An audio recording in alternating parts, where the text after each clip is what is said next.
ഇല്ലേ, അവൻ പുട്ടുകടയും കണ്ട നടത്തില്ലേ, അതൊക്കെ നടത്തട്ടെ. സിനിമ ഞങ്ങൾക്ക് എന്റർടൈൻമെന്റിനാണ്. അത് കാണുമ്പോൾ ഒരു പെണ്ണിന്റെ നീറിയ മുഖം കാണരുത്.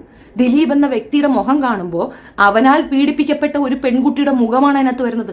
ആ ചളി മാറത്തില്ല അവന്റെ അടുത്തുനിന്ന്. അവൻ അതിനകത്തുണ്ട്. അതുകൊണ്ടാണ് പറയുന്നത്. തെളിവില്ലല്ലോ, കോടതി വെറുതെ വിട്ടില്ലോ. നിങ്ങൾ മനസ്സാക്ഷിയുടെ കോടതി നിന്നോണ്ട് പറയുന്നടാ, മനസ്സാക്ഷിയുടെ കോടതി നിന്നോണ്ട് പറയുന്നടാ നീയൊക്കെ ഇങ്ങനൊരു സംഭവം നടന്നിട്ടില്ലാന്ന്.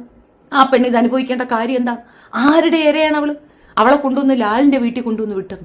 അവിടെ കൊണ്ടുവന്ന് വിട്ട് അവരത് കംപ്ലൈന്റ് ചെയ്തില്ലായിരുന്നുവെങ്കിൽ നമ്മൾ അറിയുമായിരുന്നു ഇത്. അവൾ ആ ധൈര്യം കാണിച്ചില്ലായിരുന്നു, നമ്മൾ അറിയുമായിരുന്നു ഇത്.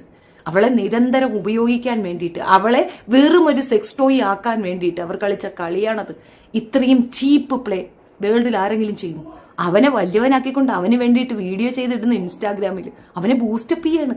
ഇപ്പൊ ആരാ ഇപ്പോ പൾസർ സുനി, വടിവാൾ, മറ്റവൻ, ഇങ്ങനെയുള്ള ഗുണ്ടകളെ ജയലളിത ചെയ്തത് കണക്ക് ഗുണ്ട ആക്ടിൽ വെടിവെച്ച് കൊന്നുകളയണം. ഒന്നിൽ കൂടുതൽ ഗുണ്ട കേസുകൾ ഒരുത്തന്റെ പേർക്കുണ്ടെങ്കിൽ വെടിവെച്ച് കൊന്നുകളയണം. സമൂഹത്തിന് ആപത്താണ് ഇത്തരം ചെറ്റകൾ. അത് മനസ്സിലാക്കാനുള്ള കോമൺ സെൻസ് ഇല്ലേ?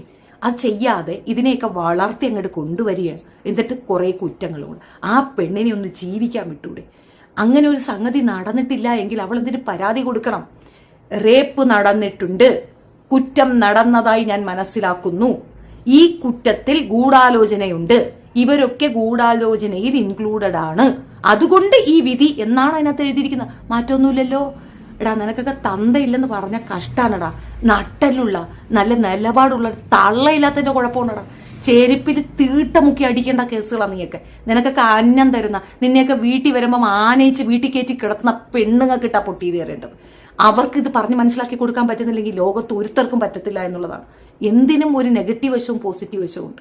പക്ഷെ ഒരു വിഷയത്തിൽ നമ്മൾ എടുക്കേണ്ട നിലപാടിലുണ്ട് നമ്മളുടെ വ്യക്തത, നമ്മളുടെ വ്യക്തിത്വം. അതില്ലാത്ത കുറെ കോഴ നാറികൾ. സായിയൊക്കെ പണ്ടേനെ ഫ്രോഡാണ്, ഇപ്പോഴൊന്നുമല്ല, എത്രയോ കാലമും. ഞാനൊരു വലിയ എക്സ്പീരിയൻസ്ഡ് ഗേളാണ്. ഞാൻ ഇതിനകത്ത് അനുഭവസ്ഥയാണ്. എൻ്റെ മകനെ കൊന്നുകളയാൻ പ്ലാൻ ചെയ്തവനാണ് സായി. അവനതിന് മാപ്പ് പറഞ്ഞ പബ്ലിക്കിൽ നിങ്ങൾ കേട്ടിട്ടുണ്ടോ ഇതുവരെ? എന്നോടൊന്ന് പറഞ്ഞു, അത് ശരി. പബ്ലിക്കിൽ പറഞ്ഞു, എന്റെ ചാനൽ അടിച്ചു കളഞ്ഞു. കാരണം ഞാൻ സംസാരിക്കുന്ന ലേഡിയാ. അവന് ശത്രുവായി വരുമെന്ന്. അടിയിൽ കൂടെ അണ്ടർവേൾഡ് കിങ്ങാവൻ. അങ്ങനെയുള്ള സായിക്ക് നാണയില്ലേ ഭാഗ്യലക്ഷ്മി പറയാൻ? സായിക്ക് എന്ത് ക്രെഡിബിലിറ്റി? സായി ആരെയൊക്കെ ദ്രോഹിച്ചിട്ടുണ്ട്? ഈ പാപങ്ങളെല്ലാം കൂടെ കൊണ്ട് നിനക്കൊരു ദിവസം കിട്ടുന്ന ദിവസം ഉണ്ടടാ. തിന്ന് കൊഴുത്ത് ഈ കാശ് കൊണ്ട് നീ ഇരിക്കും, അറുത്ത് മാറ്റുന്ന ഗതികളിലേക്ക് നിന്നെ കൊണ്ടെത്തും. മനസ്സ് നിറഞ്ഞു പറയുകയാണ്. നീ അനുഭവിക്കും സായി. നീ ഈ വൾഗാരിറ്റിക്ക് ഫോളോ ചെയ്താൽ നീ അനുഭവിക്കും. ഇനി എവിടെയെങ്കിലും തൊട്ടി കാണാൻ ഞാൻ നിന്നെ കാണാൻ പോലും ഇടവരരുത്. കണ്ടാൽ ഞാൻ എങ്ങനെ പ്രതികരിക്കുന്നു എനിക്ക് തന്നെ അറിയത്തില്ല.